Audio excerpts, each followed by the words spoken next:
इतिहास के संरक्षक। एक समय की बात है, एक छोटी सी बच्ची थी जिसका नाम था जिज्ञासा। वो हमेशा अपने दादाजी से सवाल पूछती रहती थी। एक दिन वे एक बरगद के पेड़ के नीचे बैठे थे और जिज्ञासा ने पूछा, दादाजी हमें कैसे पता चलता है कि इतने साल पहले लोग कैसे रहते थे? दादाजी मुस्कुराए और बोले, जिज्ञासा, हमारे इतिहास को बताने वाले कुछ खास संरक्षक हैं। वे हमारे चारों ओर छिपे हुए हैं। जिज्ञासा की आंखें चमक उठीं। दादाजी ने एक पुरानी धूल भरी किताब उठाई और कहा, हमारे पहले संरक्षक हैं साहित्य। ये वेदों, पुराणों और कहानियों के रूप में हमें राजाओं और ऋषियों की बातें बताते हैं। ये किताबें समय के कैप्सूल की तरह हैं, दादाजी ने समझाया।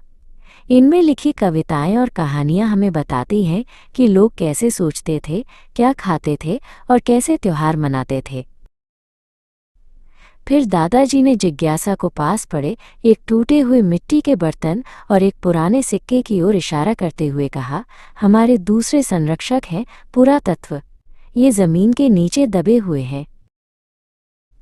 ये सिक्के और पत्थरों पर खुदी हुई लिखावटें, शिलालेख हमें राजाओं के नाम, उनके राज और उनकी जीत के बारे में बताती हैं। और हमारे तीसरे संरक्षक हैं विदेशी यात्री।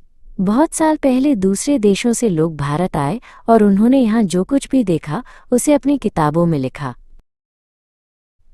मेगास्थनीज और फाहियान जैसे यात्रियों ने अपनी यात्रा के बारे में लिखा, जिससे हमें पता चलता है कि उस समय के लोग कैसे रहते थे और उनका समाज कैसा था।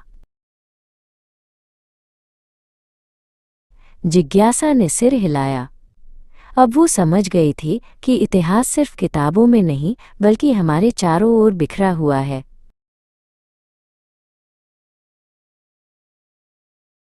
दादाजी ने प्यार से उसके सिर पर हाथ फेरा। जिज्ञासा को अब हर पुरानी चीज में एक नई कहानी नजर आने लगी थी।